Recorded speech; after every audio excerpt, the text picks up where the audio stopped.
Go inside the Crimson Tide. Tider Insider TV with Rodney Orr and Gary Harris.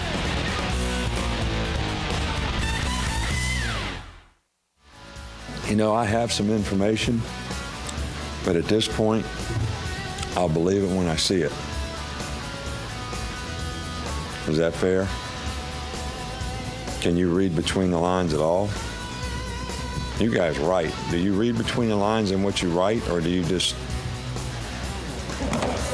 That was Nick Saban last Thursday discussing the Duron Carter situation. On Monday, Carter made his first appearance in a Crimson Tide uniform, although he was in shorts as he is going through the required acclimation period, 2 practices before he can get into full pads. As for a timetable on when you might see Duron on the field, here again is the coach.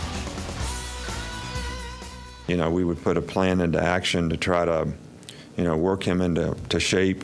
He probably wouldn't have a lot of opportunity in this game. We would try to use this week to help him, you know, implement into what he needs to do as a football player to try to get ready for some time down the road. And well, we're ready right now. Good evening, everybody, and welcome in to the game week edition of Tider Insider TV, presented by Buffalo Rock. Once again tonight, ice cold Pepsi Cola. Alongside Rodney Orr from TiderInsider.com, I'm Gary Harris. We'll get to the game in just a minute, Rodney, but Duron Carter's situation has been talked about really all summer long. You heard Nick Saban say they've got a plan in place for Carter. What do you think that plan is? And really, the big question is how soon before we see him in a game? Well, again, he's missed all of fall camp, Gary, and didn't go through a spring practice, hasn't been through an off season. So, you know, to say the least, he's got to be a little bit rusty, even though he's been working out on his own. And obviously his father, Chris Carter, has been helping him and working with him as well. So, again, I think that, you know, you're talking about this week, probably next week, maybe he'll have an opportunity to get a little more acclimated. And I don't know how quickly he can see action, but certainly you can fit a guy in a role as a receiver like that. He gives Alabama something maybe they don't have in terms of the size, so maybe there's some things that he could do. Yeah, at that position, right. Certain routes that you could just put him in on. But, you know, one thing that's dangerous for Duron, it's got nothing to do with him. He's 6'4", he's high profile, he's wearing number 8, but he's not Julio Jones. No. And people need to remember that. I think he's going to be a fine player. He's got a lot of skills. You know, he got a heck of a skill set, but you don't see a Julio Jones very often. In fact, we might not ever see another one in Alabama. And people just need to remind themselves, if he goes out there in his first game and doesn't catch 6 balls for 100 yards, that it's going to take a little time. Well, and they need to not expect 6 right. balls for 100 yards. Again, the expectations need to be realistic. He's a very talented kid. Last year in the junior college ranks, 44 catches, over 600 yards, 10 touchdowns. Played limited the year before at Ohio State. So, again, he is very talented, has that size. Gary has good quickness coming off the line of scrimmage, has great pedigree. We know all those things. But, again, it's going to take him some time to get acclimated to not only Alabama's system, but playing football again. Good news is he's out there. Another really good piece of news for Alabama, really no injuries. And the best news, Rodney, is it's game week. It's time for some football, not just practice, not just speculation. The Tide opens the season at home this Saturday morning. That's right, 11:21 a.m. kickoff against the coach's alma mater, Kent State. Now, Monday, we got a depth chart, although Coach Saban still doesn't put too much stock in one of those. But at quarterback, as expected, Sims and McCarron bracketed with the first team. So basically right now, they're co-starters. I think one of them have to go out there first. I don't think that necessarily means that guy's the starter. And I think both guys will play in the game, and we will have a plan for both those guys to play in the game. Both guys, strong arms. Both guys can get out the pocket. Both guys can make plays with the feet. You know, I don't think that there's going to be any pressure on those guys coming out and playing. You know, I've seen both AJ and Phillips since they both got here. You know, both those guys have improved a lot. You know, they both bring different you know, aspects to the game. I'm excited to see, honestly, which one is going to step up and take the role, or if, you know, neither of them do it, if we continue with a 2-quarterback system. I don't think that one guy has, you know, clearly separated himself from the other, and I think that both guys will be given a chance to play in the game, but they will know exactly how they're going to play in the game, and the consequences of their play will not be a factor as to whether they continue to play in whatever's programmed for them to play. In other words, I don't want any player out there looking over his shoulder like if I make one bad play, you're going to pull me out of the game. That's not going to happen. All right, Hot Rod, let's talk about the quarterbacks. And it didn't used to be that uncommon to play two. Some teams will play 3 or 4 even in the game. But in the modern day game of football, you don't see it very often, unless it's a situation where the game's out of control and the backup comes in. Very few teams run a dual quarterback system. Alabama, at least, is going to start out that way. Just your thoughts on how this quarterback situation will evolve as the season goes on. Well, that remains to be seen. I think we have to see how both guys respond early on in the season and, kind of go from there. But the good thing is right now, Gary, they both bought into it. They're both taking that team attitude. And I think they're both looking forward to their opportunity. There's no question about that. And another great thing is their teammates believe in both of them. So I think right now everything is fine, and it'll be, in time we'll see how it develops. One thing you hear people say that play quarterback, and you played it way back in the day, but they talk about it's the hardest position to get into a rhythm if you're not playing every down. You agree with that? Well, I mean, it can be, but I think that Nick Saban, his experience as a head coach, Gary, he's faced just about everything you can. Jim McElwain, let's be honest, he's done an unbelievable job, in my opinion, developing the 2 quarterbacks he's had, John Parker Wilson, Greg McElroy, both now in the NFL. That's right.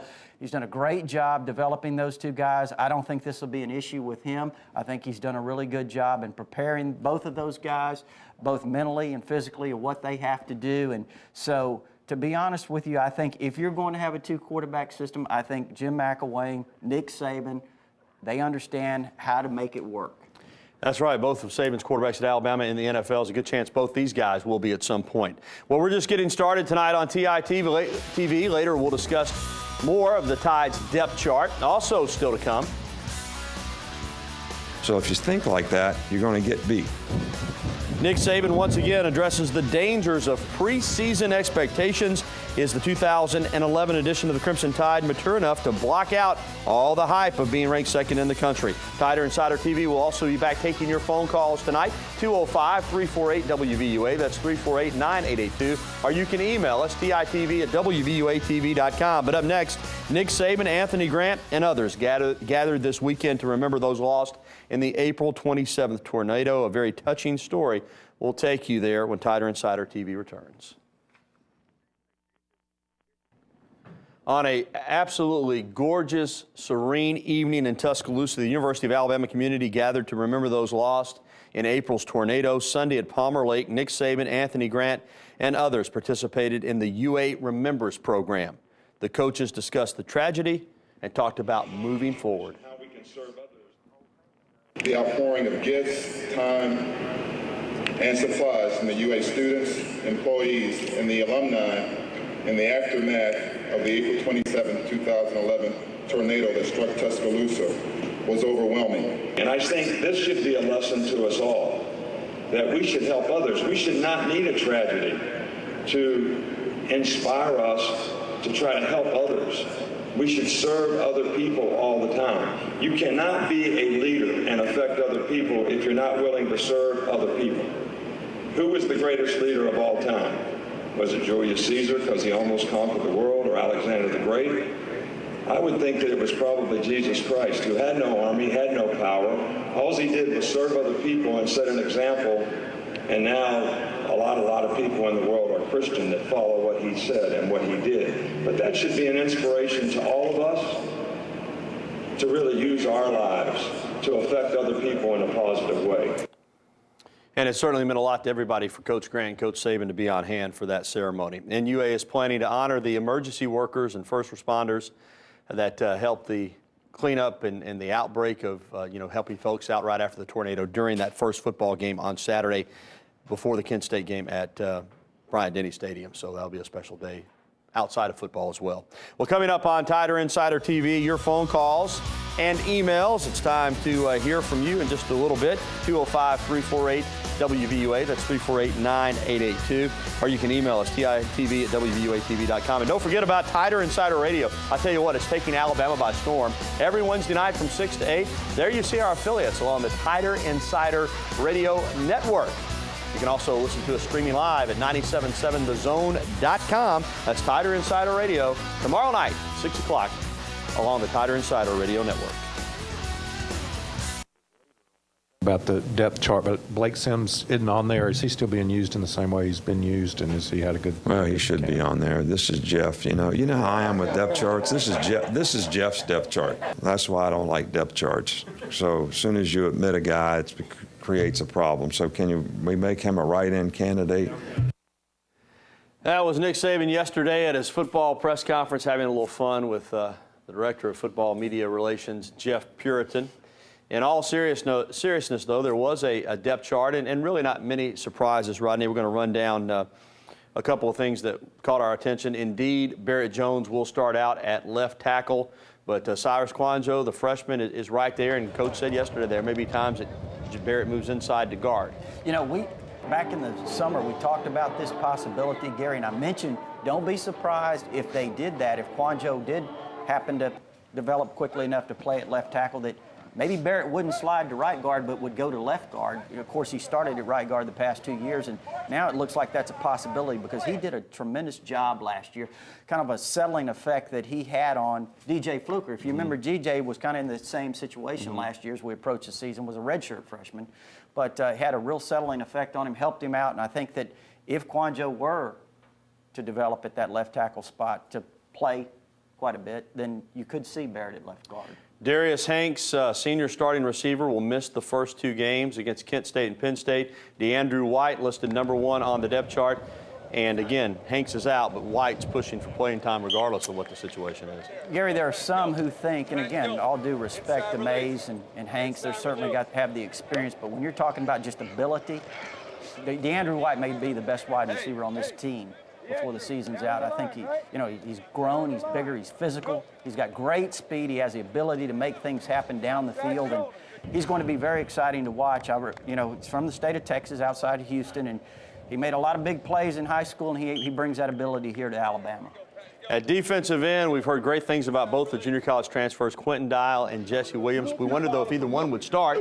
Well, indeed, Jesse Williams listed first team on the depth chart opposite Damian Square at defensive end. Well, the thing about Jesse Williams that you have to remember, he's from Australia. He really had no experience playing football, and all of a sudden, the Arizona, Eastern Arizona coaches go out there, and Western Arizona, I should say, go out, find him in Australia in a camp, and they have 2 years to try to develop him. He gets to Alabama. He's way behind in terms of technique. Alabama coaching staff, Chris Rump, defensive line coach, done a great job catching him up, getting him prepared, and now he's apparently earned a starting position. At least he's listed #1 on the depth chart heading in, so he's made a lot of strides. We'll have the entire depth chart for you later in the program, but right now, time to talk about expectations. Alabama near the top of the polls again. Most of them have Alabama ranked second in the country behind Oklahoma. Sports Illustrated has the Tide #1. Nick Saban says he hopes his team learned from last year that preseason polls and expectations don't mean anything, and it's important for his team to block out all the hype and get down to the serious business of getting it done on the field. It's just the way people think. And I don't care what game it is or what league you're playing in, you can't compete that way. If you think like that, you're going to get beat. It doesn't really mean anything when it comes to the outcome that you get. It's based on what you do, what you earn, and you got to pay the price for success up front. 2 years ago, Alabama went 14-0, won the BCS championship. Last year, #1 in the nation preseason, 10-3. Not a bad year by most team standards, but certainly not what Alabama was looking for. Nick Saban's said it before, you'd like to learn lessons without having to experience failure or disappointment, but last year's team did disappoint to some degree. Will that help them this year? Well, I mean, it certainly could because, again, you mentioned that they probably learned a lot of lessons. And, but last year's team went into the season. You had a lot of distractions. You had Marcel Darius' situation where he was suspended. You had Mark Ingram miss the first couple of games. And, again, the team just never really seemed to get into a chemistry, Gary. This team seems to be, focused. They seem to be really working hard. And we've talked about the physical ability and the athleticism that this team has. So, I think that certainly last year from a motivational standpoint could help. All right, time to get to some phone calls. They're lining up for us. First, our good buddy BT in Tuscaloosa. Bill, what's up? What's up, Gary and Rodney? Hey, BT. How are y'all today? Doing well. Gary and Rodney, I want to ask y'all a question about, do you feel like it should be in college football a 2-minute warning? No, Bill. As long as they stop the clock on first downs, you don't need a 2-minute warning. To be honest with you, I'd almost like to see the be like the NFL and the clock not I stop. forgot about that. Yeah. So as long as they stop the clock on first downs in the college game, there's really no need for a 2-minute warning, I don't think. No, I would agree with Gary BT. All right, let's go to Rainbow City and talk with James. James, welcome into the show. Hey guys, how y'all doing this week? Doing well, James. And I'm ready to see a little football. I was at the doctor's office today, and somebody told me that Richardson had injured his knee. Is he going to be able to play this week? Is it just some minor? Absolutely, he's ready to go. He's fine. He missed practice yesterday because of a death in the family. But this is video you're watching from earlier today. And does he look fine to you? He looks pretty good to me. Yeah, he'll be out there on Saturday ready to go. Yeah, and again, I kind of got started because he has had a little bit of a hamstring issue, and maybe that's how the rumor started. And then again, he missed practice yesterday, as you mentioned. So, but he's good to go. All right, let's take a trip over to Bessemer and speak with Johnny. Johnny, how are you, my friend? Gary, Ronnie, what's up, man? Hey, buddy. Roll Tide. Yep. Hey, man, is that new quarterback? What guy? Is he going to be playing this year or next year? Are you talking about Philip Ely? Yeah, yes, sir. Oh. Yeah, probably they'd like to redshirt him. My guess is, Rodney. You never know because somebody could get hurt, but that probably is the plan. You know, Gary, here's a guy that you know, a lot of people kind of overlooked when you're talking about his credentials, because he certainly doesn't come in terms of the 5-star ranking, maybe that A.J. McCarron or Philip Sims. But at the same time, he's been very impressive in his time here. It's great that he had an opportunity to enter school early. He's a really smart kid, and in some ways, he kind of reminds you of Greg McElroy. He does, and that's a good thing. But he'll have his opportunity down the road. Let's take an email from Jerome. And Jerome wants to know, who do you consider to be the vocal leader on defense? It's a good question, Rodney. And the word out of camp is that it is Dante Hightower, that he's really stepped up and become the vocal leader of that defense, much like his mentor, Rolando McClain, was. Yeah, and again, it's really difficult to say because we're so limited in the opportunities that we have to watch them practice, but just kind of being around them, that's what the players are saying, some of the other players. And, you know, you would think Courtney Upshaw's kind of a quiet guy, but he leads by example. So, and I think that's extremely important. So, again, that's what you're looking for from this team that maybe some people thought last year with all those young guys on the defensive side of the ball that maybe there wasn't the leadership that there had been the year before. All right, coming up, more phone calls and emails. But as we go to break, as promised, a look at the first depth chart for the offense and defense. This is the first team just released on Monday. We'll be back right after this.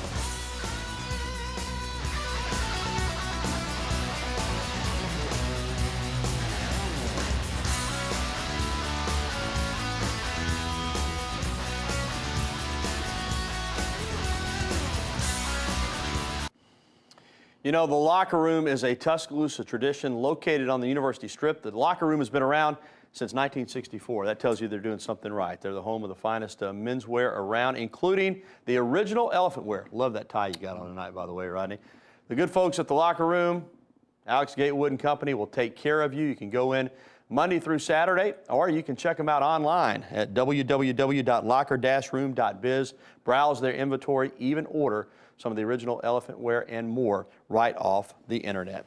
All right, let's go right back to the phones and talk with our good pal CB in Tuscaloosa. CB, what's up? Ain't nothing happening, man. Like your depth chart. Appreciate it. Listen, what happened to old Barry Krause? Did he just leave and go pro full-time or get run off? Or it was kind of, I'd like to know. He's done a good job. That was the, I guess, the foreign version of Barry Krause. But Barry Krause did a great job on the sidelines as the Alabama sideline reporter for the radio network. I don't know what happened. Chris Stewart's going to be handling that job this year. That's really all I know. Well, now, doesn't Barry Krause still do the Indianapolis Colts I think he still on Sundays? works for the Colts. I mean, that's difficult to do. Logistically, he had quite a challenge. Yeah, you know, you're at Alabama's games on Saturday, CB, and then all of a sudden you have to go up to Indianapolis or wherever the Colts are playing that particular Sunday or Monday and do that role or perform that role. So it's a difficult deal. So he did do a good job. Yep. Chris Stewart will do a good job as well. Okay, let's go back to the phones. Over to Birmingham. And let's talk with Asa. What's going on, Asa? Hey, guys. Man, I'm just so happy that it's already here. It just seems like forever since we've, been able to watch Alabama on television. But anyway, my question is about Jolston Fowler, the 6'1", 246-pound running back. With all the injuries, do you think he'll be able to see more playing time? Yeah, he's in the mix. Lacey is number 2, Richardson's number 1, but Fowler's going to get some carries. Yeah, he is, Gary, and a big physical guy. He's done a great job, and looking forward to seeing him play. All right, he is a bruiser, no doubt about it. Predictions are next. Stay with us. Each and every week during the season, Rodney and I will predict the upcoming game for the Alabama Crimson Tide. Sometimes it's tough. This week, not so much. Well, I mean, it's Alabama-Kent State. Sorry about that, Gary. Next week's Alabama-Penn State, which you predicted Penn State to beat Alabama early in the season. Don't remind everybody, okay? He's going to catch a lot of grief for that. But anyway, on to my prediction. Again, it's Alabama-Kent State, 49-3 Alabama. Yeah, you know, Kent State is 0-21 all time against ranked teams. They're going to be 0-22. This is the highest ranked team that they've ever played. They played the third-ranked Ohio State team a few years ago. Last year, they lost 24-0 to Penn State when Penn State was in the top 25. Alabama is going to roll here. I don't think it'll be brutal. This is Nick Saban's alma mater. He's going to play a lot of people, but 45-10 is my prediction. The Tide should roll on Saturday. And next week, we'll make those Penn State predictions. And now, I said, Rodney, during the summer, did I not? We picked those games. We always reserve the right to change our minds. So you'll want to stay tuned to see if I indeed change my mind or if I stick with Penn State. Yeah, that'll be interesting. I have a feeling you're going to switch. We'll see. We'll see. You'll have to tune in to find out. All right, it's dinner time tonight. We're going to enjoy the great barbecue over at the Pottery Grill in Northport. We'll be out there about 7:15 if you want to join us for dinner. If you missed any of tonight's show, you can catch it on our website, WVUATV.com. We'll have the full telecast posted later this evening. So for Rodney Orr and our entire Titv staff, I'm Gary Harris. Thanks for watching. We'll see you again next week. Don't forget about our radio show tomorrow night. Good night, everybody.